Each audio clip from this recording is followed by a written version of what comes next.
La contrahistoria.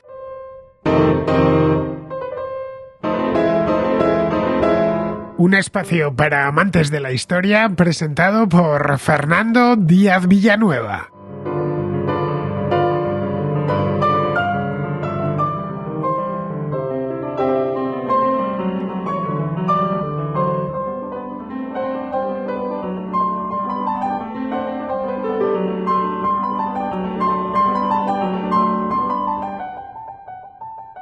A principios del siglo XVI, los Países Bajos, un espacio geográfico que se corresponde a grandes rasgos con las actuales Holanda, Bélgica y Luxemburgo, estaban conformados por una colección de principados unidos bajo la corona de los duques de Borgoña, que habían incorporado esos territorios un siglo antes mediante matrimonios.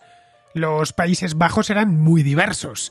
Contaban con prósperas ciudades mercantiles como Amberes, Gante o Brujas y con amplias áreas dedicadas a la agricultura y a la ganadería. Esto se traducía en tensiones continuas entre la costa y el interior y entre las propias ciudades, en las que se había formado una poderosa burguesía.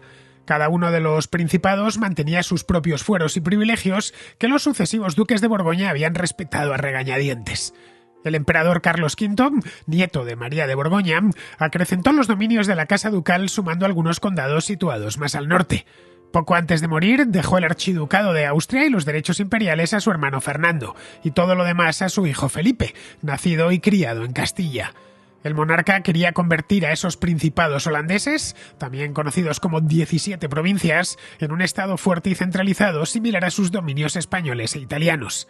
Junto a eso, quería uniformizar y mejorar la recaudación fiscal, algo que le urgía especialmente ya que el mantenimiento de su extenso imperio provocaba guerras continuas con los reyes de Francia.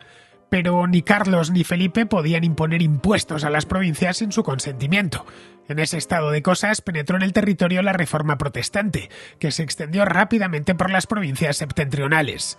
La situación se tornó insostenible en la segunda mitad del siglo, pocos años después de que Felipe de Habsburgo heredase la corona. En 1568 estalló una rebelión que, en origen, tenía motivos esencialmente religiosos. Los aristócratas que habían abrazado la reforma exigieron al rey que dejase de perseguir a los protestantes. Felipe ignoró su petición y poco después se produjo un levantamiento popular en Flandes. Acababa de dar comienzo la conocida como Revuelta Holandesa, que pronto devendría en una guerra larguísima de 80 años de duración. La guerra atravesó varias etapas, incluyendo una prolongada tregua a principios del siglo XVII. El conflicto se confundió entonces con una guerra de contornos mucho más extendidos, la de los 30 años, en el seno del Sacro Imperio. Felipe IV, nieto de Felipe II, tuvo que atender los dos frentes, el alemán, en el que se batían sus parientes austriacos, y el flamenco, donde de nada sirvieron las victorias militares de los primeros años, ya que otras potencias, como Francia o Inglaterra, vieron en los Países Bajos el punto más débil y expuesto de la monarquía hispánica. Al terminar la Guerra de los 30 años, en 1648, hizo lo propio la de Holanda. En la Paz de Münster, uno de los tratados de la Paz de Westfalia, el rey de España reconoció la independencia de las Provincias Unidas de los Países Bajos, que ocupaban el territorio de lo que actualmente es Holanda.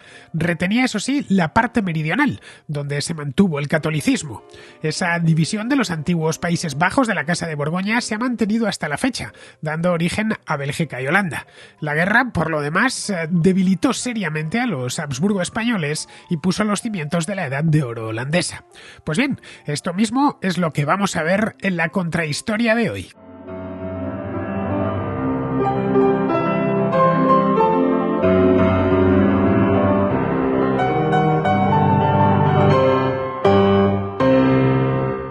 Vamos a empezar el programa de hoy con un mapa, sí, con un mapa. El mapa político de los Países Bajos al morir Carlos el Temerario en el año 1477. Si estáis escuchando el programa en iVoox, pues no tenéis más que ir a vuestro teléfono o en la misma web, si lo estáis escuchando ahí, al área de comunidad de este programa, de la contrahistoria, y ahí encontraréis este mapa. Si lo hacéis a través de YouTube, no hace falta que vayáis a ningún sitio, lo estáis viendo en estos momentos en la pantalla.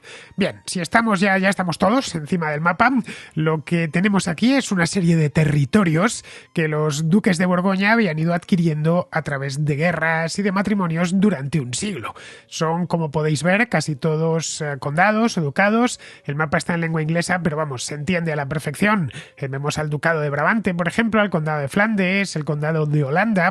Algunos son grandes, ya digo, como Flandes o Brabante, que tenían cierto tamaño, y otros más pequeños, como Namur, que es un condado, está debajo de Brabante, Zelanda, que está en la misma costa, o podemos mirar Güeldres, que está un poquitín más al norte, al este de Brabante, también de pequeño tamaño. Estos territorios seguirían creciendo por agregación durante unos años más hacia el norte de la actual Holanda, que en aquel entonces eran simples señoríos. Señoríos como el de Groninga, o el de Frisia, o el de Overijssel, que están al norte de lo que hoy es, bueno, y de lo que era en aquel entonces el condado de Holanda. De que os parezca que el mapa es incompleto con respecto a lo que sería hoy el reino de los Países Bajos. Vamos, bien, esos fueron incorporados unos años más tarde, unas décadas más tarde, por Carlos V en las llamadas Guerras de Güeldres.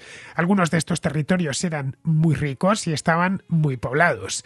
El de Flandes, por ejemplo, de hecho en España a todo aquello se le llamaba de manera genérica Flandes, porque era seguramente desde luego el reino más poblado de todos y también el más importante. El de Flandes tenía en aquel entonces más de 600.000 habitantes, y el de Brabante, que está al lado, tenía en torno al 500.000 de habitantes. Exceptuando ciertas zonas del norte de Italia, del norte de Italia esencialmente, algunas zonas del Valle del Rin, no existía en toda Europa una región con una densidad de población semejante, ya que todos los territorios flamencos, como estamos viendo, eran de muy pequeño tamaño. Por lo tanto, había muchísima gente para los estándares de aquella época, mucha más de lo que imaginamos, incluso para los de hoy en día. Aunque solo hubiera 600.000 personas en el condado de Flandes, actualmente nos seguiría pareciendo un lugar bastante poblado. Hoy, por supuesto, en estos tres países, hoy esto sería Holanda, Luxemburgo y Bélgica, hay algo así como se acerca a los 30 millones de personas. Ha sido siempre una de las zonas más pobladas de Europa, pero ya en aquel entonces estaba lleno de gente. Era relativamente fácil cruzarse con alguien por un camino. Estaba todo lleno de ciudades, de pueblos, de fortalezas. Vamos, que cualquier europeo sabía que en aquella zona sobraban los seres humanos. Bueno, sobraban, se daban a sí mismos un uso muy intensivo porque eran grandes comerciantes. Bien, eso se debía a la fertilidad de aquella tierra, una fertilidad que mantiene.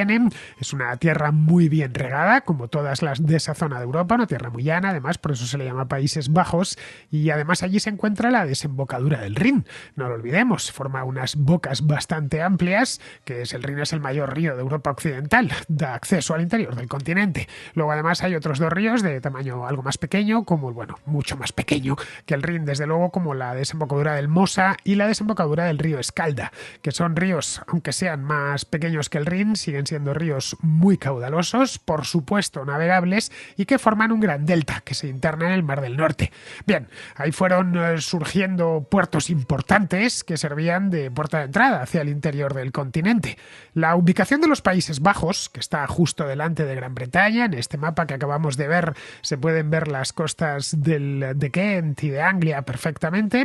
Están pues a muy pocas jornadas yendo incluso en bote. Hoy en día se tardan pocas horas en ir desde los Países Bajos hasta la costa inglesa, en pocas horas en un ferry, quiero decir, en un ferry a motor. En aquel entonces todavía tenían que hacer esto a remos o directamente, dependiendo de cómo soplase el viento y con qué intensidad lo hiciese. Bien, pues como vemos, estaban delante de Gran Bretaña y a medio camino entre el Báltico y el Mediterráneo.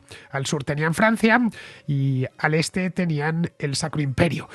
Un lugar muy estratégico. El hecho mismo de que estuviesen a medio camino de las grandes rutas marítimas que circunnavegaban Europa hizo muchísimo por ellos. No es casual que los duques de Borgoña, cuyo origen estaba en unos territorios mucho más al sur de esto, en el centro de la actual Francia, considerasen que sus principados de aquella zona eran de sobra, de corrido las posesiones más preciadas que tenía esa dinastía y llegasen incluso a establecer la corte allí. Borgoña no tenía una capital propiamente dicha, habían empezado, ya digo, en el centro de Francia, en torno a la ciudad de Dijon y a la de Besanzón, era un ducado y un condado que se llamaba así, Borgoña, pero vamos, a partir de principios del siglo XV, el rey, mejor dicho, no era un rey, era un duque, pasaba casi todo su tiempo, por no decir prácticamente todo su tiempo, en los Países Bajos. No había una capital, la corte era itinerante, pero vamos, desde principios del siglo XIX siempre estuvo en ciudades como Bruselas, como Brujas, como Gante. Bueno, en esta última es donde en el año 1500 vino al mundo Carlos de Habsburgo, que era hijo de Felipe el Hermoso y de Juana de Castilla. Juana de Castilla, también conocida como Juana la Loca, le dedicamos hace ya mucho tiempo, Alberto Garín y yo, un programa, y me comprometí a no llamarla Juana la Loca, pero es que es la manera que se me entienda mejor, porque el programa, si mal no recordáis, se titulaba Juana la Reina que no estaba loca. Bien, pues Felipe de Habsburgo y Juana de Castilla vivían allí porque Felipe esperaba no heredar la corona castellana sino la de su padre Maximiliano y Juana ser una simple archiduquesa, la archiduquesa de Austria cuando le tocase y la duquesa de Borgoña, pero en ambos casos en régimen de duquesa y archiduquesa consorte. Felipe, como digo, era a su vez hijo de María de Borgoña, que era de donde heredaba los derechos para todos estos ducados, y de Maximiliano de Austria, que era el emperador de Alemania y el archiduque de Austria.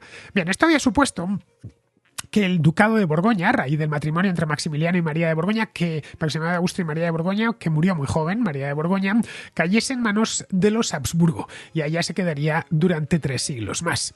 Sucedió entonces una carambola histórica que vendría pues a explicarlo casi todo. No todo, porque habría para lo que os voy a contar hoy un fundamento religioso muy importante, pero una buena parte.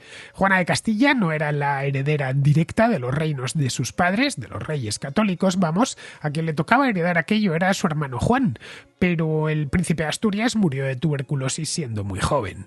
Por orden de nacimiento no le seguía Juana, le seguía Isabel, que se había casado con el rey de Portugal. Pero, bueno, se casó con 2 de Portugal. Al final terminó casándose con Manuel, porque el otro se le había muerto, y tuvieron incluso un hijo que también murió, Miguel de la Paz se llamaba. Pero bueno, murió la madre, murió de sobreparto, así que las coronas de Castilla y Aragón pasaron a Juana, que iba a ser, como os decía antes, en principio, solo duquesa de Borgoña, archiduquesa de Austria y emperatriz del Sacro Imperio cuando su marido consiguiese la elección.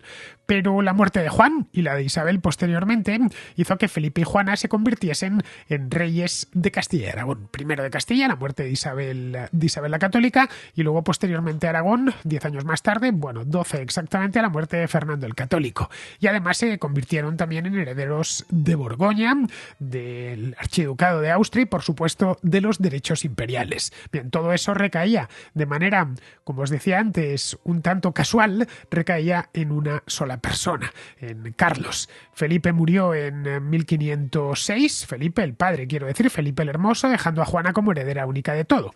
Pero no tenía mucha voluntad ni intención de reinar, así que todo pasó a su hijo Carlos, que, por cierto, como hemos dicho antes, era católico, por supuesto, era flamenco de nacimiento, había nacido en Gante.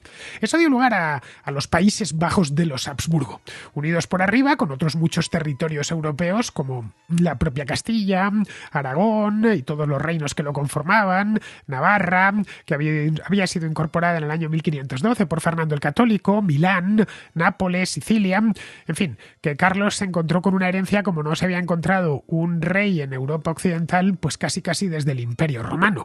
Tuvo además una vida muy viajera y la pasó pues casi toda guerreando contra los franceses, contra los protestantes y contra los turcos. Lo de los protestantes le surgió a mitad de camino, era algo que no se esperaba, porque era un enemigo nuevo, que no se conocía bien, que tratamos también aquí en una contrahistoria, la que hicimos sobre la Reforma Protestante. Habían aparecido además en la propia Alemania, de la que él era emperador. La parte principal de sus reinos eran los reinos de la península ibérica, más concretamente el de Castilla.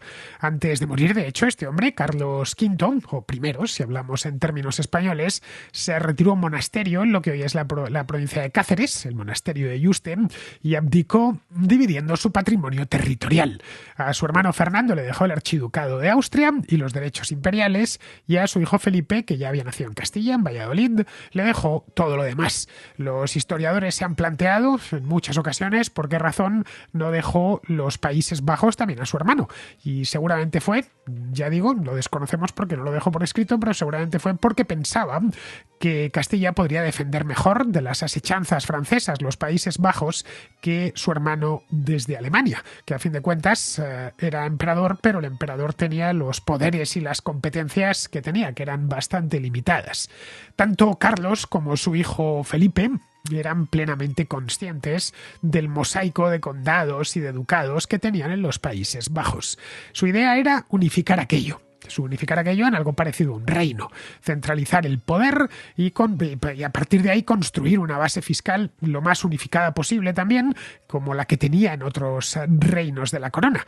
Bien, así es como nacieron las 17 provincias en 1549. Todavía estaba reinando Carlos V.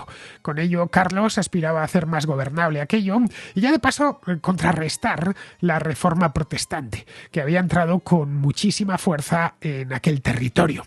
Felipe II, en su calidad de soberano de los Países Bajos, continuó con la misma política que le había transferido su padre, una política claramente centralizadora, y esto provocó, como no podía ser de otra manera, pues una resistencia entre la nobleza que se había reformado sobre todo, y también entre la población. Los primeros, los aristócratas, porque querían que se interrumpiese la persecución hacia los protestantes. Los segundos, porque la voracidad fiscal del rey entraba en conflicto bastante a menudo con sus fueros, pero Felipe II no estaba allí. No estaban presentes en los Países Bajos, estaba en Castilla, que hoy la distancia de Holanda a España pues es considerable, aunque en avión se puede franquear en un par de horas, pero en aquel entonces llevaba semanas ir de un sitio a otro y además estaba Francia entre medias. Él estaba en Castilla, que lo consideraba el principal de sus reinos, y había puesto como gobernadora a una medio hermana suya. Se llamaba Margarita de Parma por matrimonio. Margarita era hija de Carlos V y de una amante flamenca que había tenido el emperador allí en su juventud. Margarita conocía aquella tierra, la conocía bien porque había nacido allí, hablaba bien su idioma, cosa que no sucedía con Felipe, que aunque había visitado los Países Bajos durante su juventud y además salió encantado de aquella experiencia, decidió fijar su residencia en Castilla y ya no salir de ahí el resto de su vida. Pues bien, en 1566 los aristócratas reformados, el asunto ya venía de mucho tiempo atrás, pero fue ese año cuando los aristócratas se reunieron y se comprometieron a enviar una carta a Margarita. Esto se le llama el compromiso de nobles. Le enviaron una carta a la gobernadora pidiéndole que respetase la reforma, porque eso mismo había hecho Carlos V con la paz de Augsburgo en el Sacro Imperio unos años antes, en 1555. Es decir, que había consentido que los señores protestantes siguiesen dentro del imperio y que todos sus súbditos además se pasasen al protestantismo. Bien, en este caso, y en tanto en cuanto buena parte de los Países Bajos pertenecían al Sacro Imperio, lo único que le estaban pidiendo era eso, que lo respetase. Margarita lo que hizo fue remitir la petición a Madrid y le dijeron que no, que el rey no podía reinar sobre herejes, que eso se lo podía permitir su tío Fernando, a quien le ataba lo estipulado en Augsburgo, pero que él no se lo podía permitir.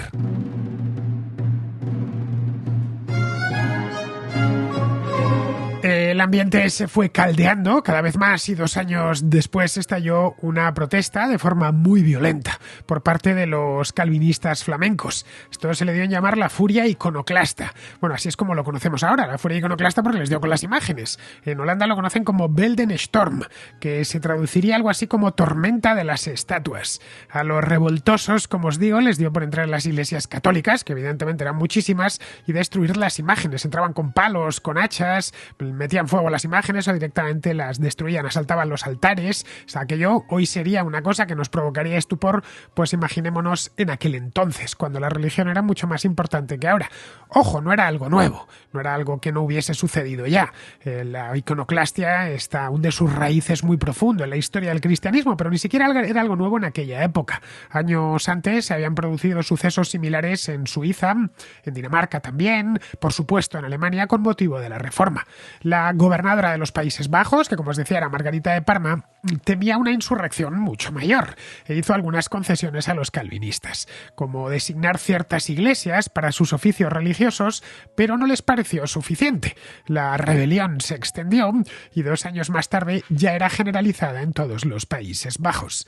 En el periodo comprendido entre el inicio de la Weltensturm, de la que os acabo de hablar, esto fue en agosto de 1566, hasta principios de 1572, justo antes de la captura de Brielle, que fue en el mes de abril, ya no se podía hablar de tumultos aislados desde en estos 4 años, sino de un estado de guerra entre los Habsburgo y grupos de rebeldes flamencos que iban armando insurrecciones puntuales aquí y allá. Algo parecido, salvando las distancias naturalmente, a la guerra asimétrica de nuestros días. Algunas de las primeras batallas campales y asedios entre los calvinistas y las fuerzas de los Habsburgo tuvieron lugar en estos años.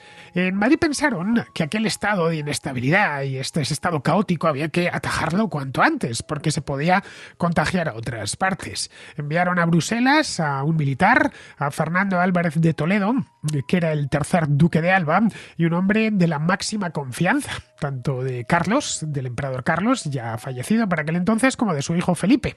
Había sido antes de eso gobernador de Milán y había sido también virrey en Nápoles, y era un general extraordinario, que había combatido a los otomanos en Túnez y a los protestantes en la batalla de Mühlberg, que es una batalla que había librado victoriosa, por cierto, el emperador Carlos V. Si el duque de Alba no era capaz de detener aquello, nadie lo haría, porque era el mejor general con el que contaba la corona en aquel momento y desde luego uno de los más fieles. Álvarez de Toledo llegó a Flandes con un ejército muy experimentado, compuesto por unos 10.000 soldados de procedencia española e italiana. El ejército de hecho no lo llevó desde España, sino desde Italia. En el lado rebelde se sumó a la causa Guillermo el Taciturno, como ha pasado en la historia, es decir, que no hablaba mucho, no debía hablar mucho. Era el príncipe de Orange, de la familia Nassau, que hasta ese momento había sido leal a Felipe. Era simplemente un aristócrata flamenco, sin más.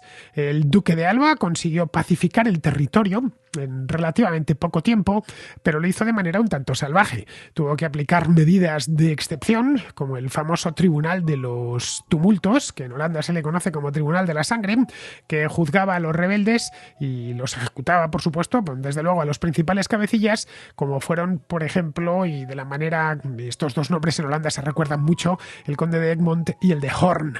Todo el que era acusado por este tribunal se le juzgaba de manera sumaria, se le ejecutaba y sus propiedades eran confiscadas en el acto. La represión desatada por el duque de Alba, como no era muy difícil de adivinar, consiguió lo contrario de lo que se proponía, ya que alimentó aún más la rebelión, que era una rebelión además muy descentralizada, porque en sí los Países Bajos lo estaban, como acabamos de ver en el mapa que os he mostrado al principio del programa. No había un centro de poder claro, como sucedía, por ejemplo, en los reinos peninsulares o en Italia. La región además estaba muy poblada y cuando se sofocaba una insurrección en una ciudad o en un pequeño condado, estallaba otra insurrección en una ciudad vecina o en el condado vecino, lo cual obligaba al gobernador a estar apagando fuegos continuamente.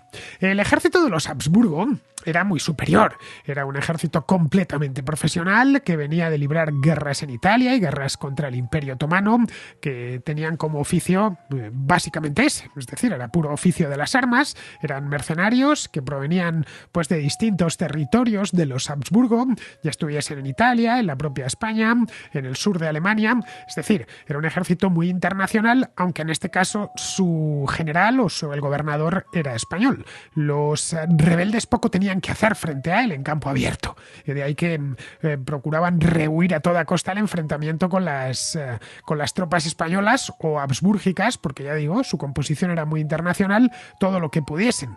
Todo lo más que le quedaba era resistir en las ciudades a las que se sometía a largos asedios, o aprovechar que una ciudad dada, una fortaleza dada, estaba mal defendida en ese momento para asaltarla y apoderarse de ella. El territorio, de cualquier manera, lo controlaban de forma efectiva los Habsburgo en aquel momento, al menos durante los primeros años. En el año 1572, os lo decía antes de pasada, cayó la plaza de Brielle, que es una fortaleza que está en la desembocadura del Rin, a mucha distancia a Rotterdam. De hecho, se puede ir de excursión desde Rotterdam, quien vaya hoy, hasta Brielle, porque se conserva todavía la forma de estrella de la antigua fortaleza. Está, por supuesto, inundada, porque ahí es donde desemboca el Rin. Ya sabéis que en Holanda hay agua por todas partes. Bien, se hizo con ella los llamados mendigos del mar, que eran un grupo de calvinistas que se habían exiliado en Inglaterra años antes, de donde les había expulsado Isabel I. Tanto Brielle como otros pueblos de los condados de Holanda y de Zelanda, que eran los condados más costeros, estaban mal defendidos. Fue entonces cuando este hombre que veíamos antes, Guillermo de Orange, lanzó su segunda invasión de los Países Bajos, con la intención de provocar ya un levantamiento masivo contra el gobierno de Álvarez de Toledo, que era un gobierno, pues como os podéis imaginar, muy impopular por la represión misma, el Tribunal de los Tumultos, también habían implantado la Inquisición y por la subida de impuestos, porque la guerra estaba costando muchísimo dinero y alguien tenía que pagar a los soldados desplegados allí los costes en sí de la guerra. Creó, de hecho, Álvarez de Toledo algunos impuestos que desconocían en los Países Bajos, como la alcabala. La alcabala era un impuesto traído directamente desde Castilla, que era un impuesto que pagaban todos, porque se aplicaba a las compraventas. Era, de nuevo, salvando las distancias, lo más parecido a lo que hoy conocemos como impuesto del valor añadido, es decir, como el IVA. Los nobles flamencos impuestos no pagaban porque se escondían detrás de sus fueros y de sus privilegios, pero claro, de la alcabala no se podían escapar y lo mismo sucedía con las ciudades. Bien, esto como era de esperar les enfadó todavía más de lo que ya lo estaban. La segunda invasión de Orange, esto fue en el año 1572, ya os he dicho, no resultó del todo exitosa. Le faltaba fuerza, tenía capacidad para apoderarse de unos cuantos fuertes costeros, pero poco más. El hijo del duque de Alba, que se llamaba Fadrique Álvarez de Toledo, emprendió por órdenes de su padre una campaña relámpago para retomar todas las ciudades ocupadas por las tropas orangistas. Varias ciudades que se negaron a abrir sus puertas y entregarse pacíficamente fueron tomadas por la fuerza y saqueadas por las tropas de Fadrique, que quería intimidar a los rebeldes para que se volvieran a someter al gobierno de su padre. Quería, al igual que el Tribunal de los Tumultos, quería que eso sirviese de ejemplo a los demás.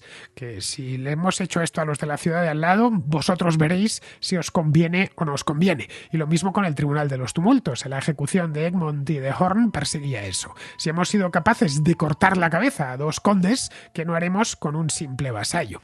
Bien, en este punto, el territorio rebelde quedó reducido a unas pocas plazas, en costeras, evidentemente, en Holanda y en Zelanda, y un par de ciudades en el interior, en el ducado de Güeldres.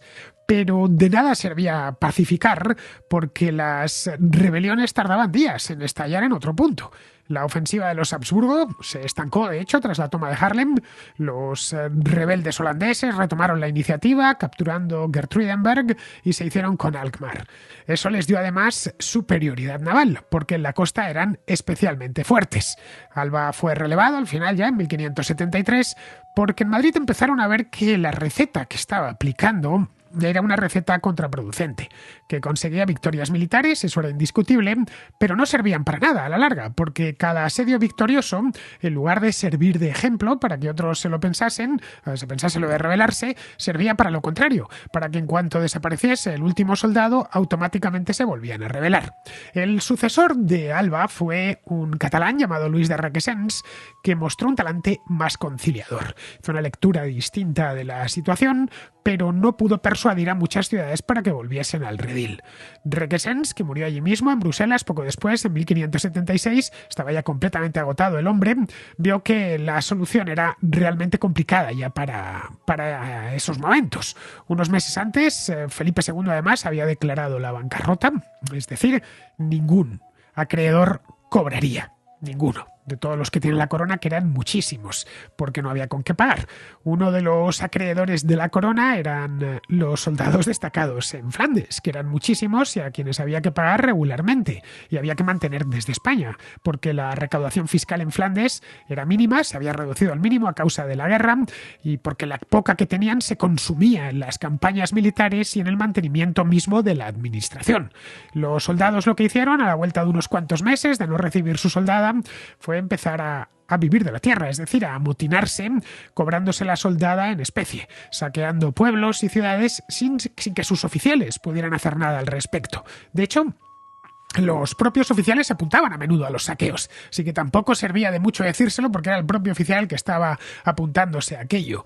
No solo asaltaban y saqueaban los pueblos rebeldes, que eso podría tener hasta una justificación desde el punto de vista bélico, sino que también lo hacían con los pueblos y ciudades que eran leales, es decir, los que no se habían rebelado contra la autoridad. El más famoso de todos aquellos saqueos fue el saqueo de Amberes, que tuvo lugar en el año 1576. Fue un saqueo espantoso. Se prolongó durante 3 días, entre el 4 y el 7 de noviembre de ese año. Entraron en la ciudad, se calcula que unos 20.000 soldados, en su mayor parte españoles, provenían de tercios españoles, que llevaban meses sin cobrar su soldada, y se entregaron a una orgía de destrucción. A resultas de lo de Amberes, todas las provincias, excepto Luxemburgo, se sublevaron al unísono. Vieron que no, que así no se hacían las cosas, que no valía de nada ser leal al rey si sus tropas estaban completamente descontroladas. Eso condujo a la llamada pacificación de Gante, en la que se exigía al rey que retirase todas las tropas extranjeras de los Países Bajos, que saliesen los españoles, que saliesen los italianos, los alemanes, todos los que componían aquellos tercios, que suspendiesen el acto, la persecución de los protestantes y, sobre todo, que consultase a los Estados Generales, que era una institución que ya tenían allí, que reunía a las diferentes provincias para que se tratar los asuntos con los gobiernos locales, para que bajara al terreno, en una palabra, y pudiese negociar uno a uno dentro de esa institución de los Estados Generales los problemas que había y qué concesiones tenía que hacer cada uno de ellos. Bien, Felipe II entendió a la primera lo que estaba sucediendo, envió a un nuevo gobernador, había muerto Requesens, envió a Juan de Austria, que era como Margarita también era medio hermano suyo, aunque en este caso de madre distinta.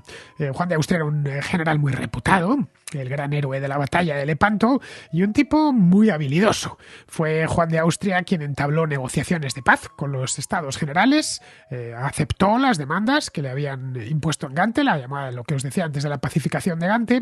La mayor parte de las tropas extranjeras se retiraron, se fueron todas al territorio de Luxemburgo, que no se había unido a la pacificación y que permanecía esencialmente en paz, aunque se produjeron todavía algunos asedios a ciudades que tenían guarniciones de los Habsburgo que se negaban a retirar. En su mayoría se resolvieron rápidamente. Se les pagaba lo que se les debía y automáticamente salieron de allí. En general, el problema en aquel momento parecía resuelto. Con eso ya se podía poner fin a la guerra si las dos partes respetaban los acuerdos. Es decir, que los soldados extranjeros saliesen de allí por su propio pie, después de cobrar, se entiende, y se evitasen conflictos innecesarios entre católicos y protestantes, o más concretamente entre católicos y calvinistas, aunque luego los calvinistas posteriormente tendrían un cisma dentro de su propia iglesia. Esto último era mucho más complicado, porque en las zonas de predominio católico se quería sacar a los calvinistas y lo mismo sucedía en las de predominio calvinista, pero claro, en sentido inverso. Allá quien se quería sacar era los católicos. Además, aquello estaba tan fragmentado políticamente. De nuevo me remito al mapa que os he mostrado al principio del programa, de un terreno, en un espacio muy pequeño, había un montón de unidades políticas. Esa es la razón por la cual he empezado el programa de hoy con un mapa, para que lo entendamos desde el principio. Bien, ahí bastaba con que una ciudad o un pequeño condado no estuviese de acuerdo con la pacificación de Gante, o con lo que habían salido de los Estados Generales, para encender de nuevo la rebelión y, por lo tanto, la guerra. Juan de Austria y su sucesor, que era un italiano, Alejandro Farnesio, que era el duque de Parma, lo que hicieron ya es lanzar una ofensiva militar contra las provincias del norte, mientras se buscaban reconciliar con las provincias del sur, que estaban dispuestas a someterse de nuevo al rey bajo ciertas condiciones. Guillermo de Orange se convirtió ya en el líder político definitivo de las Provincias Unidas y fue quien llamó de nuevo a la rebelión. Era un asunto irresoluble porque lo que se acordaba en los Estados Generales luego no lo respetaba nadie. El gobernador seguía sometiendo por la fuerza al que se rebelaba y los rebeldes seguían levantando un territorio tras otro en cuanto tenían la más mínima oportunidad de hacerlo. Los calvinistas se habían hecho además con el control de varias ciudades de Flandes y de Brabante, que era, como habíamos visto al principio, los dos condados. Bueno, Flandes era un condado y Brabante un ducado, pero sí los dos territorios principales, sobre todo en la denominada República Calvinista de Gante, donde se perseguía con saña a los católicos locales. Eso devolvía la rebelión a sus orígenes religiosos unos años antes. Los flamencos católicos empezaron a ver que quizá les convenía más llegar a un acuerdo con el duque de Parma. Farnesio, que era un tipo muy diplomático y habilidoso, supo atraerse a varios aristócratas católicos de las provincias del sur con promesas de respetar sus intereses a cambio de abandonar la revuelta y de prestar lealtad al rey y de olvidarse del asunto. Los estados generales se terminaron por disolver y al final, en enero de 1579, cuando el condado de Artois, el de Henado y la ciudad de Douai firmaron la Unión de Arras, buscando volver al catolicismo y al gobierno de los Habsburgo, rebajando bastante las exigencias de la pacificación de Gante. En mayo de 1579 firmaron un tratado de paz por separado con el rey. En respuesta, las provincias y ciudades protestantes y de habla neerlandesa, casi todas, de los Países Bajos septentrionales formaron la llamada Unión de Utrecht. La Unión de Utrecht ya no quería ningún tipo de componenda con el rey. Querían romper por completo. Esa ruptura se materializó el 26 de julio de 1581, en la llamada Acta de Abjuración, una declaración de independencia de los Habsburgo. Ya rompían por completo esa legitimidad. Las provincias de Brabante, Güeldres, Zutphen, Holanda, Zelanda, Frisia, Malinas y Utrecht abjuraban de Felipe II. Y es que escogían, porque esto lo sometieron a votación, como, y esto es textual, príncipe y señor de los Países Bajos y defensor de sus libertades, a Francisco de Valois. Francisco de Valois era un francés, era hijo de Enrique II de Francia. La asamblea, de cualquier manera, como vemos, no dijo que fuese el rey, simplemente príncipe y señor, y determinó que debía servir a sus súbditos y a los condados y ducados que representaban aquella unión y respetar sus leyes, sus tradiciones, sus impuestos, sus costumbres, y en caso contrario se reservaban el derecho a revocar el nombramiento y elegir a otro. Lo de Francisco de Valois no funcionó muy bien y funcionó durante muy poco tiempo. Nada más llegar a Flandes para ser proclamado duque de Brabante, se dio cuenta de que la cantidad de limitaciones que le habían puesto era insoportable y ordenó tomar Amberes por la fuerza. Sus habitantes se defendieron con éxito, obligando a Francisco a marcharse 2 años después. Se volvió a Francia a explicarle a su padre y a su hermano que aquello era ingobernable, que bastante paciencia había tenido el rey de España porque aquello era imposible. Cada lugar, cada ciudad y cada condado tenía sus propias leyes y había que respetarlas absolutamente todas. El duque de Parma, entre tanto, continuó con su ofensiva militar y diplomática, volviendo a poner en manos de los realistas cada vez más provincias y más ciudades del sur, del este y del noreste de los Países Bajos. Las reconquistas de Parma se estancaron más o menos tras la caída de Amberes, en torno al año 1585, y llegaron a su fin con el fracaso de la Armada de Inglaterra, que fue, en 1588, 3 años más tarde. En Francia se habían complicado las cosas, además, por las guerras de religión que estaban en su apogeo en aquel momento, y Flandes pasó a un segundo plano. Felipe II le preocupaba lo de Flandes, estaba claro, pero le preocupaba mucho más que en Francia se instituyese una monarquía protestante. Eso sí que le hubiera supuesto problemas directos a sus reinos peninsulares y también a sus reinos italianos. El ducado de Milán estaba muy cercano a la frontera francesa, no digamos ya el reino de Aragón o el de Navarra o el propio reino de Castilla. Así que ordenó al duque de Parma intervenir en Francia desde el norte para evitar que Enrique IV fuese coronado y Francia se convirtiera en un reino protestante. Para los rebeldes, la guerra civil en Francia fue algo así como un respiro. Dio comienzo entonces una nueva fase de la guerra conocida como los 10 años, que fueron del año 1588 al año 1598, que fueron, por cierto, los 10 últimos años del reinado de Felipe II, porque murió este último año, en 1598. Durante estos años, los rebeldes ya se habían constituido como un estado independiente de facto, algo parecido a una república, aunque no declarada como tal, con los estados generales como órgano de gobierno y un estatuder es decir, un lugarteniente, que así es como se traduce directamente el neerlandés, stadhouder, que pertenecía a la casa de Orange y que se transmitía el título de stadhouder de manera dinástica, hereditaria, y que aunque no era un rey, Holanda no tendría rey hasta el siglo XIX, sí tenía cierta autoridad en todo lo relacionado, o sobre todo en lo relacionado con la guerra, que se había cronificado en las áreas fronterizas entre el norte y el sur. Esta república había tratado, como acabamos de ver, de dotarse de un señor poderoso, algo parecido a un rey, pero los dos intentos que habían hecho habían fracasado. Primero con Francisco de Valois, que salió corriendo de allí, y luego con Isabel de Inglaterra, a quien llegaron a ofrecer la corona. Isabel la rechazó, sospechando, yo creo, que se metía en un avispero, pero en su lugar envió a uno de sus mejores generales, al conde Robert Dudley, el conde de Leicester, que también fracasó porque fue incapaz de contener militarmente a los Habsburgo en el campo de batalla. Esto les convenció de que lo que de verdad funcionaba era el sistema descentralizado, con el statuder como coordinador al que podían sustituir cuando creyesen conveniente, si es que querían sustituir al statuder. El hecho es que esos años les permitieron, esos 10 años de relativa tranquilidad, les permitieron consolidar bien las posiciones, e incluso avanzar un poquito, arrebatando territorio a los Habsburgo. Se hicieron, por ejemplo, con Breda en el año 1590, con Nimega en 1591, con Gertruidenberg en 1593, que muchos nombres os sonarán porque es que fueron tomados y retomados en multitud de ocasiones. Groninga en 1594, Grolienschede en 1597. El artífice de todas esas conquistas fue Mauricio de Nassau, que tenía grandes dotes militares. Mauricio de Nassau era un experto en los sitios y tanto en rendirlos como en resistirlos, pero su especialidad era rendir fortalezas que se consideraban inexpugnables.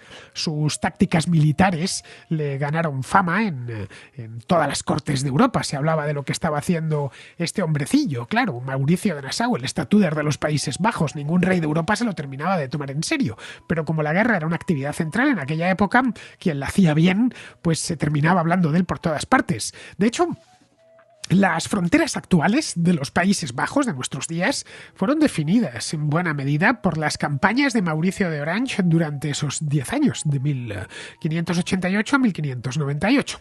Para el cambio de siglo, es decir, el cambio del 16 al 17, la guerra en Flandes se había convertido en una guerra crónica, en un toma y daca constante. Los holandeses tomaban una fortaleza, los Habsburgo tomaban otra y así continuamente, y se la volvían a quitar. Había de forma ocasional alguna batalla campal, quiero decir, como la de Newport, que fue en el año 1600, que dio a los holandeses, la ganaron los holandeses, pero vamos, fue una victoria táctica, digamos, sin ganancias significativas, o las conquistas de los Habsburgo, el sitio de Ostende de 1601, o las campañas de Spínola en 1605 y 1606. Era una guerra de desgaste tremendamente costosa para ambas partes, en las que cuando se ganaba muy poco, y cuando se perdía tampoco se perdía demasiado. Luego seguían quedando algo de energías para continuarla. No había ninguna derrota ni ninguna victoria decisiva. La corona española, además, estaba exhausta por todas las guerras que había librado Felipe II y Carlos I anteriormente, durante sus dos reinados, que fueron larguísimos. Los holandeses no les andaban a la zaga, El esfuerzo de guerra era continuo y carecían de las reservas que tenía el rey de España, que a fin de cuentas era un rey muy poderoso. En aquel entonces, además, había conseguido hacerse con la corona de Portugal, pero sus dominios se repartían por todo el mundo. La situación, además, no podía invertirse, y eso era algo que todos sabían. Ni podían imponerse de forma definitiva los holandeses, ni podía hacerlo el rey. El asunto, además, se había internacionalizado porque los holandeses contaban ya con una respetable flota que hostigaba el comercio español y portugués en el Atlántico. Los holandeses, en este tema, son como los portugueses, está un pueblo echado al mar, porque es lo que tienen.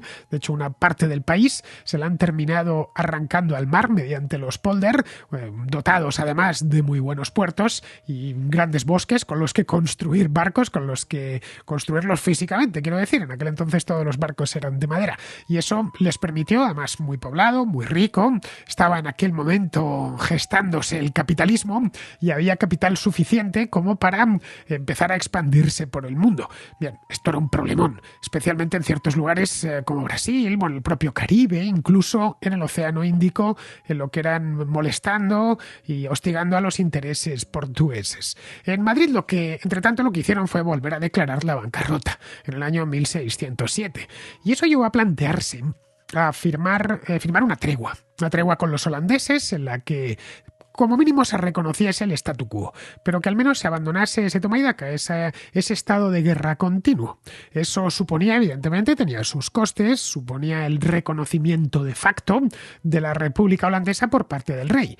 De este modo, el monarca se podía olvidar de recuperar ya las provincias rebeldes, o por lo menos olvidarse mucho tiempo, pero lo cierto es que las posibilidades de hacerlo a esas alturas eran ya muy remotas. En Holanda, aparte de los problemas financieros derivados del estado de guerra permanente, tenían problemas internos, porque la república era difícil de gobernar, en tanto que todo tenía que pasar por los estados generales y eran muchos. La autonomía de cada una de las provincias era muy amplia y el asunto religioso no estaba ni mucho menos resuelto.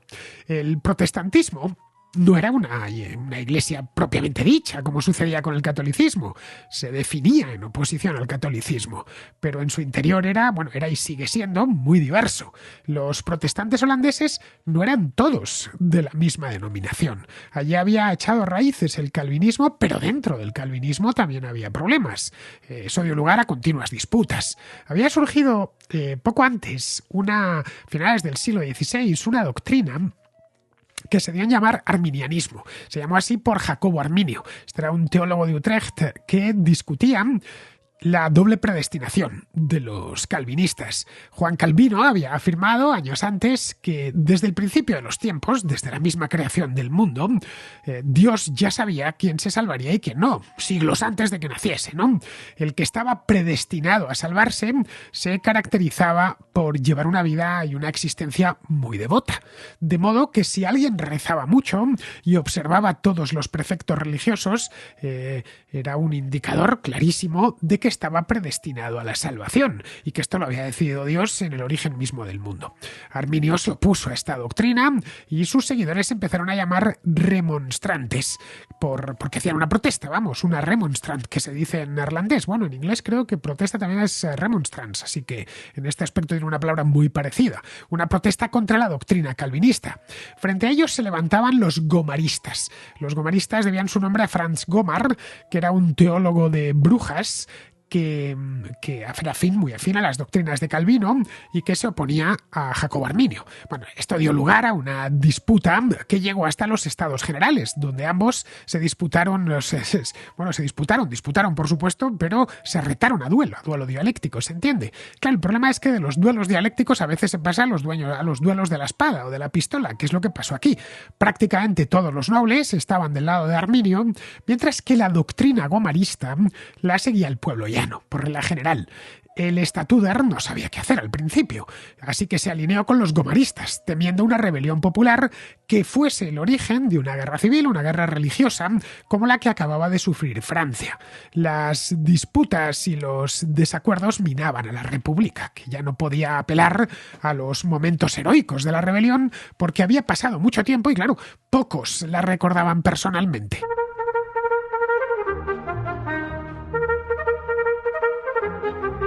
Entre unas cosas y otras, ambos bandos estaban completamente agotados y buscaron acercamientos para firmar una tregua que les permitiese tomar algo de aire y reconstruirse. La tregua se firmó en 1609 y la verdad es que no gustaba demasiado ni en un lado ni en el otro. Se hizo algún movimiento para firmar una paz definitiva, pero no había voluntad porque tanto el estatúder como el rey de España creían de verdad que podían ganar la guerra. Uno extendiendo las fronteras de la República a la zona que se mantenía leal al rey, todo el sur de los Países Bajos, y el otro sometiéndose a los que seguía considerando rebeldes. A fin de cuentas, no les había reconocido como tal, a pesar de ese acta de abjuración. La tregua se acordó para 12 años y era muy beneficiosa para los holandeses. Suponía el cese inmediato de cualquier acción bélica, algo que ya de por sí era una bendición, porque la guerra, no lo olvidemos, se estaba librando en su territorio y no en Castilla o en Aragón. Además, Además de todo eso, pues la corona se comprometía a levantar el bloqueo comercial de la República con el resto de Europa. Los holandeses de cara al Atlántico lo tenían más fácil, pero no hacia el interior. Y no olvidemos que ese lugar de Europa, el encanto comercial que tiene es que por eso el principal puerto del continente hoy es Rotterdam, y es que es un lugar donde termina el mar y empieza el mayor río de toda Europa occidental, que es el Rin. De ahí que ahí se traspasan y se cambian de barco muchísimas mercancías. Esto evidentemente no es cosa de ahora, de nuestro tiempo, ya en aquel entonces se hacían, y lo que hicieron lo que hizo el rey fue ordenar al gobernador ordenar que se echasen cadenas en los ríos, para que los barcos holandeses por lo menos no pudiesen pasar. Esto les estaba haciendo muchísimo daño. Les daba además libertad para comerciar con las Indias españolas y portuguesas. Eran grandes concesiones que no gustaron nada en la corte, pero la tregua había sido un empeño personal de Francisco de Sandoval y Rojas, que era el duque de Lerma y el válido de Felipe III, el hombre más poderoso en aquel momento, que no tenía interés alguno en seguir guerreando en Flandes. La tregua duró los 12 años comprometidos, 1609, pues se tenía que acabar si le sumamos 12 en 1621, y fue entonces cuando se reanudó porque decidieron no renovarla, a pesar de que existía la posibilidad. Para entonces, para 1621, la situación en Europa había cambiado. Había cambiado bastante, además, porque en el año 1618, es decir, 3 años antes, había dado comienzo a una nueva guerra religiosa en el Sacro Imperio. Lo de Flandes se transformó entonces en un teatro secundario de esa guerra, que luego sería, mucho tiempo después, sería conocida como Guerra de los 30 años, porque duró eso mismo, 30 años exactos, de 1618 a 1648. Aunque los dos conflictos nunca se llegaron a fusionar por completo, sí que estuvieron íntimamente relacionados. A grandes rasgos, la Guerra de los 30 años puso en contra de los Habsburgo a prácticamente todos los estados de Europa, con algunas excepciones, como por ejemplo por los estados pontificios, ¿no? Lo podía ser de otra manera, tratándose de una guerra de religión. También a la República de Génova. Pero bueno, la República de Génova en aquel entonces, en la práctica, era un protectorado de los Habsburgo españoles. El ejército de Felipe IV consiguió avanzar durante los primeros años, conquistando, por ejemplo, Breda. Bueno, reconquistando porque la habían perdido anteriormente, durante la fase de los 10 años. La conquistó en el año 1625. Bueno, el famoso cuadro de Velázquez, que se conserva en el Prado, el Museo del Prado, representa la toma de Breda, por eso se llama la rendición de Breda o las lanzas. Breda era una plaza estratégica entre Amberes y Rotterdam, está en el norte de Brabante, pero los holandeses luego la recuperaron 12 años más tarde, en 1637. Como vemos, la tónica seguía siendo exactamente la misma. Yo te tomo una fortaleza, tú te tomas otra, te retomo la que me habías tomado, y así sucesivamente. La República Holandesa lo que sí tuvo, aprovechando que el Reino de España tenía más problemas, pudo conquistar algunas plazas fronterizas como Oldenzaal, conquistó también la capital de Brabante, que era Hertogenbosch. Luego cayeron otras ciudades fortificadas como Roermond y Maastricht, que están ya en el interior, en la cuenca del Mosa. Se pensó incluso en firmar otra tregua, viendo que aquello lo único que había hecho era meterles de nuevo en el mismo cenagal del que habían salido en 1609. Así que en 1629 habían pasado pues casi 10 años desde que habían reanudado los combates, se sentaron de nuevo en unas conversaciones de paz, estuvieron 2 años, en 1629, 1630, pero no llegaron a nada, porque los Nassau tenían intención de hacerse con Bruselas y se veían con capacidad de hacerlo, con la colaboración además de algunos aristócratas del sur, pero no lo consiguieron. Tampoco consiguieron hacerse con Amberes, a pesar de que le pusieron sitio. Los tercios de Flandes, a fin de cuentas, eran un buen ejército, y cualquier avance suponía un desgaste considerable o exponerse a una derrota catastrófica, algo de lo que huían. La alianza franco-holandesa de 1635 tampoco trajo ningún cambio significativo, más allá de retomar Breda y poco más. Bueno, todo lo contrario. Por ejemplo, cuando tomaron Tienen, junto a los soldados franceses, estos últimos saquearon sin piedad la ciudad. Eso persuadió a muchos en el sur de que correrían el mismo destino si eran derrotados. Es decir, que los holandeses no eran del todo hermanos suyos, sino que iban con los franceses de la mano y los franceses estaban dispuestos, en resumidas cuentas, a hacer lo mismo que los tercios provenientes de España o de Italia o del sur de Alemania. En 1640 los Habsburgo españoles, se vieron en problemas en la península ibérica con dos rebeliones a gran escala, una en Portugal y otra en Cataluña. Hasta ese momento todo el esfuerzo iba dirigido a combatir a los holandeses en los Países Bajos, pero los problemas en la península llevaron al rey a olvidar ese frente y limitarse a defenderlo, algo que haría por lo demás la población local por la cuenta que le traía, sobre todo después de ver lo que había pasado en Tienen en 1635. La guerra se estancó de nuevo, ni los de un lado ni los del otro avanzaban, pero seguían en guerra. Y eso ya de por sí era incómodo y muy perjudicial para el comercio.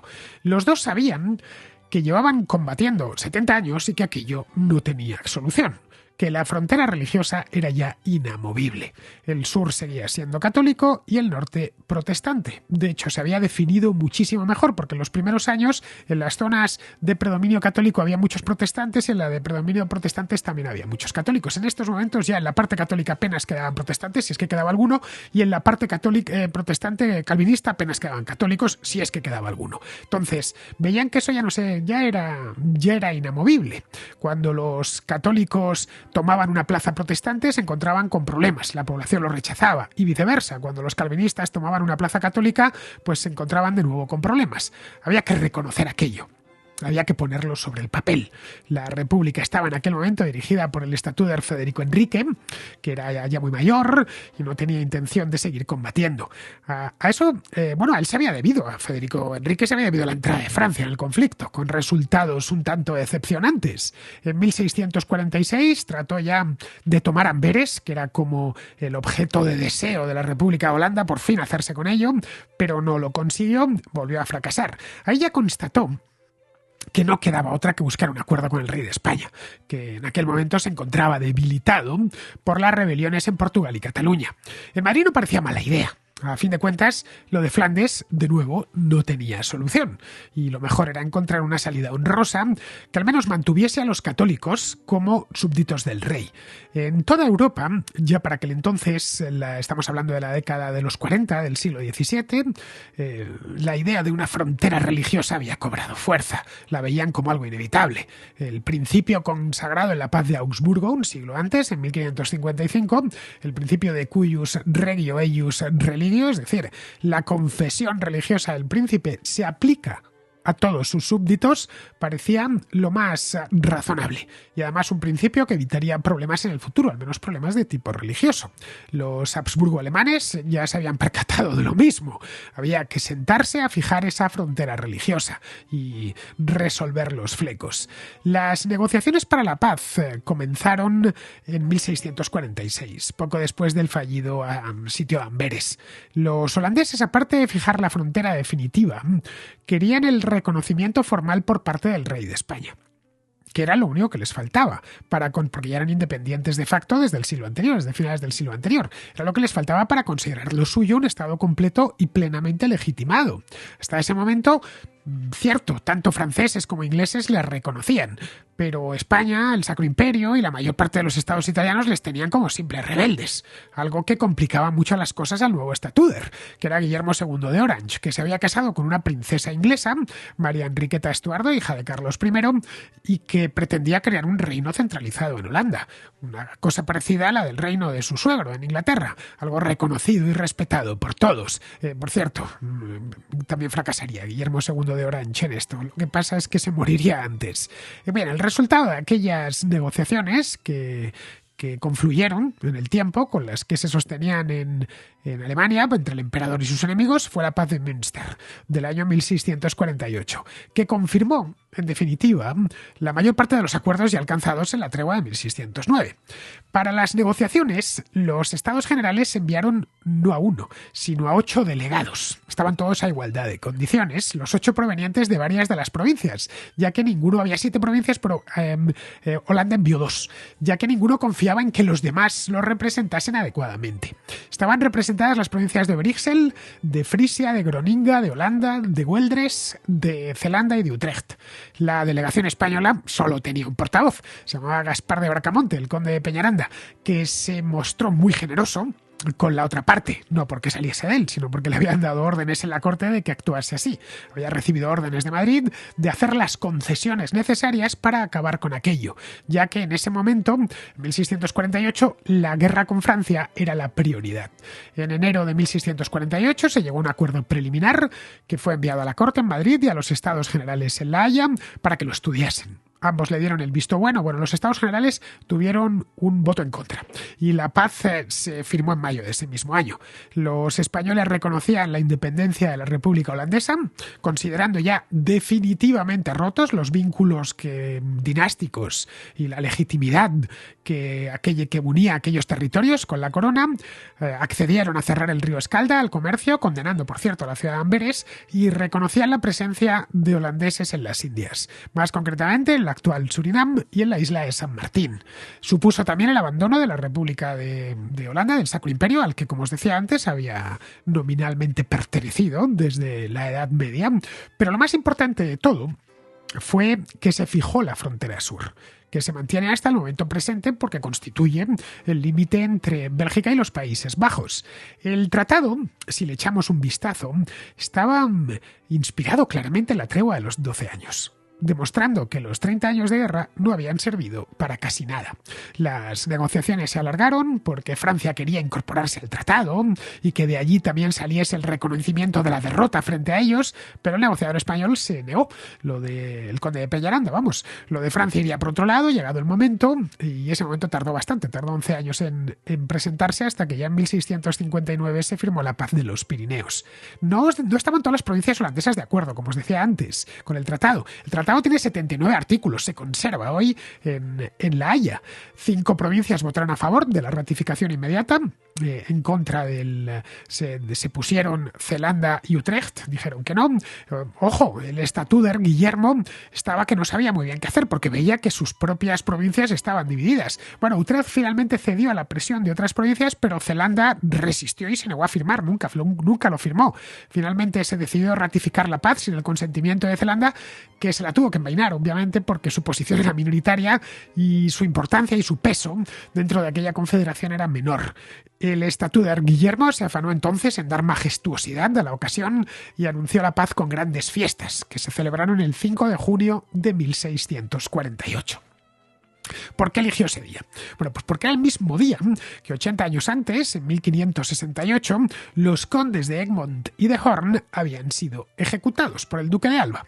La República Holandesa, conocida formalmente como República de los 7 Países Bajos Unidos o simplemente Provincias Unidas, empezó ya a andar en solitario, desplegando, por cierto, una activa política exterior que les llevaría muy pronto a enfrentarse con ingleses y con franceses en los años siguientes. Luego, un siglo y medio más tarde, en 1795, fue invadida por los franceses, que crearon una república, la República de Batavia, hasta que ya en 1814 se conformó el Reino de los Países Bajos, que sigue existiendo a día de hoy. Los Países Bajos de los Habsburgo, es decir, el sur, siguieron vinculados a los Habsburgo españoles hasta que, tras la Guerra de Sucesión, que fue 50 años más tarde, fueron transferidos a los Habsburgo austriacos. Luego, tras las guerras napoleónicas, fueron incorporados al Reino de los Países Bajos, hasta que se separaron de ellos en 1830, tras la revolución de ese año, y sin más se separaron siguiendo la frontera establecida en la Paz de Münster. Esta guerra, por lo tanto, dio origen a 2 países, o mejor dicho a 3, porque Luxemburgo consiguió su independencia a mediados del siglo XIX, conformado como un gran ducado que había creado poco antes el rey de los Países Bajos. Después de la Segunda Guerra Mundial, los 3 estados alcanzaron un acuerdo aduanero que dio origen al llamado Benelux. Así que, como hemos empezado el programa de hoy con un mapa, vamos a terminar con otro mapa, con un mapa del Benelux, en el que se pueden ver, lo tenéis delante ahora mismo, se pueden ver los 3 países. los Países Bajos al norte, el mapa está en inglés, Netherlands, Bélgica está justo debajo y en la esquina inferior derecha podemos ver Luxemburgo, cuya superficie, si lo comparáis con el que vimos al principio del programa, es sensiblemente inferior al Luxemburgo histórico, ya que una parte de lo que era en el siglo XV pues está actualmente en Bélgica, casi todo, está en Bélgica, otra parte está menor, está en Francia, el sur, y otra parte en Alemania. Pero bueno, en cierta medida es casi un milagro que haya conseguido sobrevivir hasta el momento presente como una unidad política diferenciada. Respecto a la guerra en sí, para los holandeses de nuestros días supone algo parecido a su guerra de la independencia y se sienten muy orgullosos de ella. Y para los españoles actuales, una parte ni siquiera la conoce y otra parte, los interesados en la historia, pues es una guerra absurda, solo justificada por las necesidades imperiales de los Habsburgo. Algo, por lo demás, que ha dado mucha literatura y que se ha estudiado muy a fondo.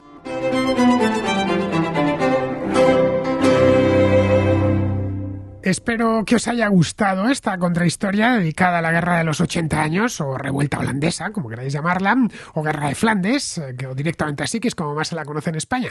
Es un tema que quería traer a la contrahistoria desde hace tiempo ya, y al final, pues nada, aquí la tenéis, los que me lleváis pidiendo esto desde hace por lo menos 4 o 5 años. Es un tema que en España es relativamente conocido, como decía antes, especialmente por los aficionados a la historia, no tanto por la población general, aunque bueno, el que más y el que menos, si ha oído alguna vez hablar de Flandes, o sobre todo de algunos dichos que quedaron entonces, como lo de poner una pica en Flandes, que se sigue diciendo en el español común de nuestros días. Bien, pasamos al contrasello, donde tenemos a los contraescuchas esperando con sus consultas y reflexiones históricas.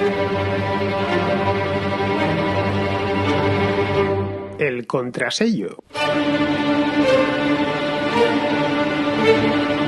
El espacio de ruegos, preguntas y reflexiones de la contrahistoria. Empezamos con Daniel de Barcelona, que tiene una pregunta sobre la antigua corona de Aragón. Tengo una pregunta que puede encajar muy bien en cualquier contra de las que hagas. Mira, fíjate, yo tengo 41 años. Estudié EGB y BUP en Barcelona, bueno, en el área metropolitana de Barcelona. Y en las clases de historia siempre me hablaron de algo que se llamaba la corona catalano-aragonesa. Bueno, yo crecí pues estudiando eso, contestando eso en los exámenes, y hasta que ya de adulto, te hablo con 30 y muchos, recuerdo un día estar hablando con una amiga de Madrid, y no sé por qué derroteros nos llevó la conversación, que acabamos hablando de la corona catalano-aragonesa. Inmediatamente ella me dijo, ¿cómo? ¿Corona catalano qué? Dije, sí, corona catalano-aragonesa. Ya sabes, la corona, vamos. Dice, ¿no querrás decir corona de Aragón? Bueno, y total, allí descubrí que solamente en Cataluña se nombraba esa realidad política e histórica como corona catalano-aragonesa. En el resto de España se enseña a los alumnos que aquella realidad jurídica se llamaba corona de Aragón, que sí que estaba formada por los condados catalanes también, etcétera, pero el nombre oficial es Corona de Aragón. Total, imagínate, yo me quedé flipado. Entonces empecé a investigar y vi que este término salía, bueno, es relativamente nuevo, se acuñó durante la Renaixença catalana de mitad del siglo XIX, segunda mitad del siglo XIX, y la excusa no recuerdo quién fue su creador ahora, pero recuerdo haber leído que la excusa detrás de dar ese nombre a esa realidad política era pues justificar un poco el peso de la parte catalana, de los condados catalanes, en lo que es el día a día de la corona, ¿no? Y bueno, total, yo me cabreé, con perdón, muchísimo, me sentí estafado por el sistema educativo porque pensé, bueno, las cosas tienen un nombre. Si esa realidad se llamaba Corona de Aragón, ¿por qué a mí me enseñaron que esto se llama Corona Catalana-Aragonesa? ¿Puedes explicarme que el nombre oficial, el nombre que salía en los comunicados, en los membretes, lo que sea, en los documentos oficiales es Corona de Aragón, y a la vez contarme el peso específico que tenían los condados catalanes en esa realidad? Pues yo lo vi lógico en su momento.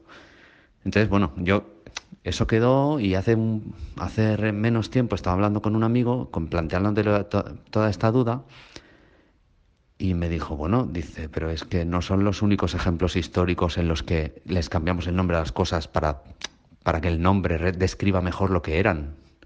Y me puso como ejemplo el Imperio Austrohúngaro.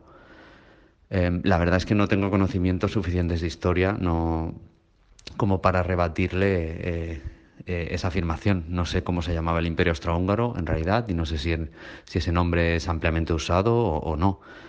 Luego con otro compañero también me buscó el ejemplo del Imperio Bizantino, que nunca se llamó así a sí mismo. Total, que ahora mismo lo que me parecía tan claro desde un principio, que es que me habían tomado el pelo llamándole a algo por un nombre que no existió nunca, pues con toda esta serie de contraargumentos ya no lo tengo tan claro. Y bueno, como historiador quería saber tu opinión.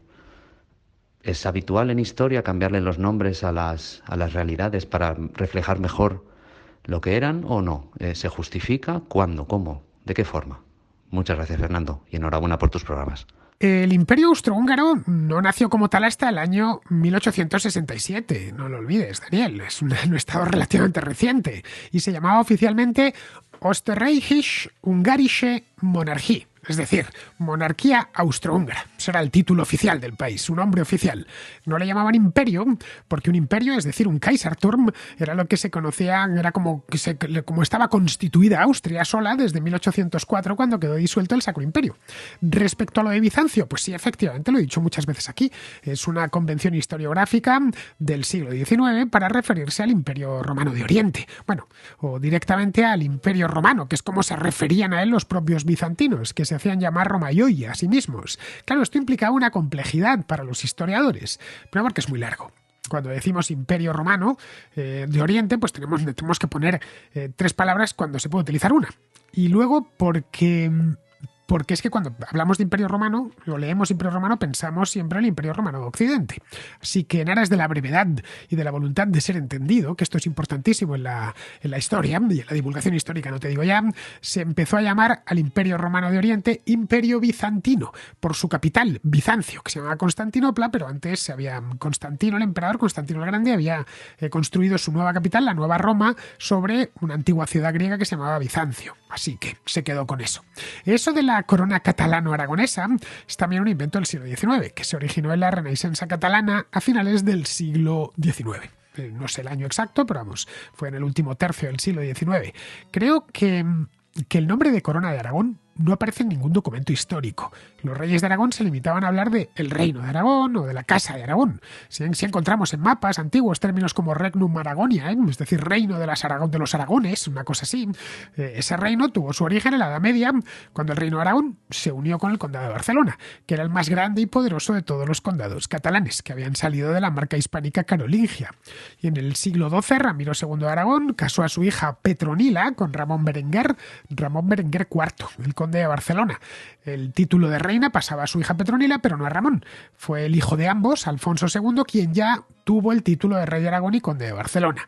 A partir de ahí, por agregación, esa unidad política fue creciendo. Se sumaron otros condados catalanes y luego ya posteriormente, a partir del siglo XIII, Valencia, las Baleares, y algunos dominios italianos como Sicilia, Cerdeña y Nápoles. Era un territorio políticamente muy complejo. Cada uno de ellos cada territorio tenía sus propias instituciones y sus propias leyes, pero el monarca mantuvo el título de rey de Aragón, que por lo demás su origen era muy humilde, era un reino muy pequeño en la falda meridional del Pirineo.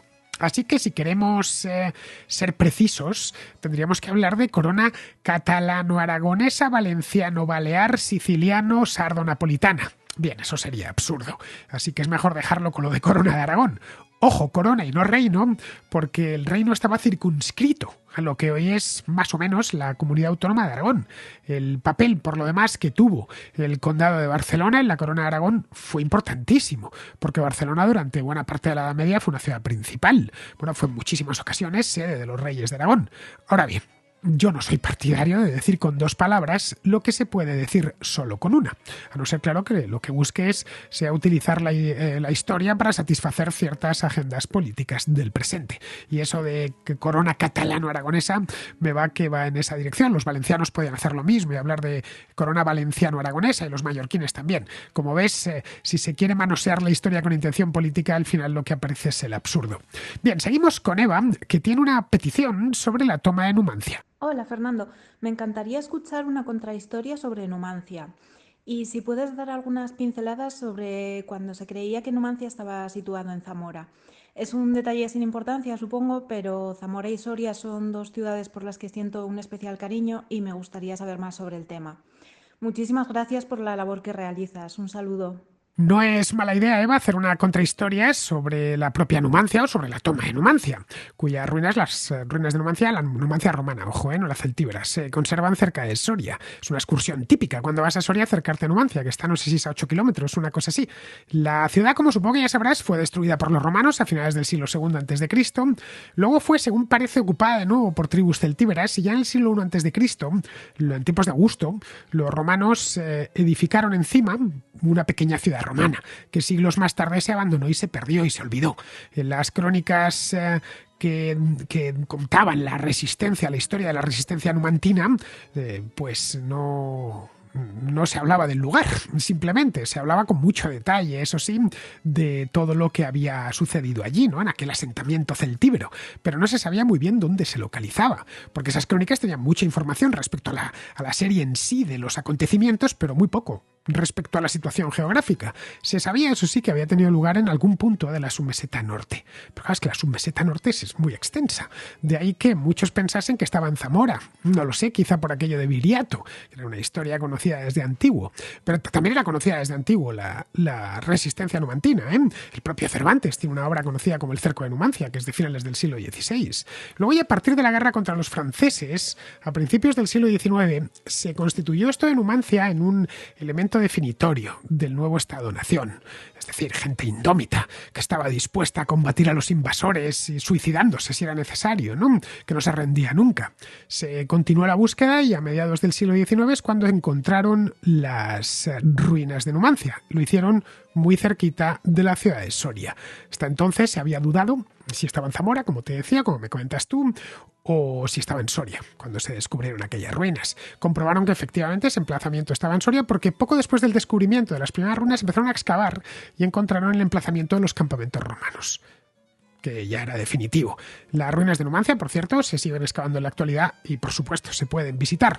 Así que, Eva, tomo nota, me parece un tema muy interesante, que nos sirve tanto para hablar de historia antigua, de la conquista de Hispania, que tienes, por cierto, una contrahistoria que hice ya hace mucho tiempo, como de arqueología. Bien, vamos ahora con Fran, que es de Gran Canaria, que nos informa de por qué a los canarios prehispánicos los llamamos guanches, y, o mejor dicho, a los de la isla de Tenerife, y por qué Tenerife se llama de esta manera. Era para hacer una aportación, si no te parece mal. Entonces quería hacer sobre el origen de la palabra guanche, ¿no? Esto viene, como tú bien dijiste, primero se conquistó La Palma antes que Tenerife, Benahore, la isla de Benahore. Entonces, cuando realmente quien pone el nombre de Tenerife no es que la gente de Tenerife llamasen a la isla Tenerife, sino fueron los mismos palmeros o benahoritas que llamaban Tenerife a la isla. Eso viene del concepto de dos vocablos o dos palabras que viene a ser tener, efe o ife, que quiere decir tener, viene a significar como una montaña blanca o blanca nieve, y efe o ife viene a significar pico, cima. Entonces vendría siendo como la montaña blanca o el pico de la montaña blanca, ¿no? Habría que estructurarlo ahí la frase, ¿no? El concepto. Era como llamaban los benahoritas a esa isla. Queda claro el porqué, ¿no? Entonces realmente las personas de Tenerife, los guanches, llamaban a la isla Achiné. El nombre que recibía Tenerife era Achiné. Entonces surgen dos palabras, que es guan y achiné, que es el concepto de que viene la palabra guanche. Guan significa hijo de. Entonces el concepto era hijo de Tenerife. Era como llamaban ellos a la isla, creo que a las personas nacidas allí, los hijos de Tenerife, ¿no? O los hijos, creo que los hijos de Achinet, o los nacidos de Achinet. Ahí viene el concepto de guanche. Pues nada, me encanta bastante tu programa, los escucho todos los días y nada, y hasta luego. Pues muchas gracias, Fran. Lo que nos cuentas del nombre de Tenerife sí lo había leído en alguna ocasión, lo de Achinet.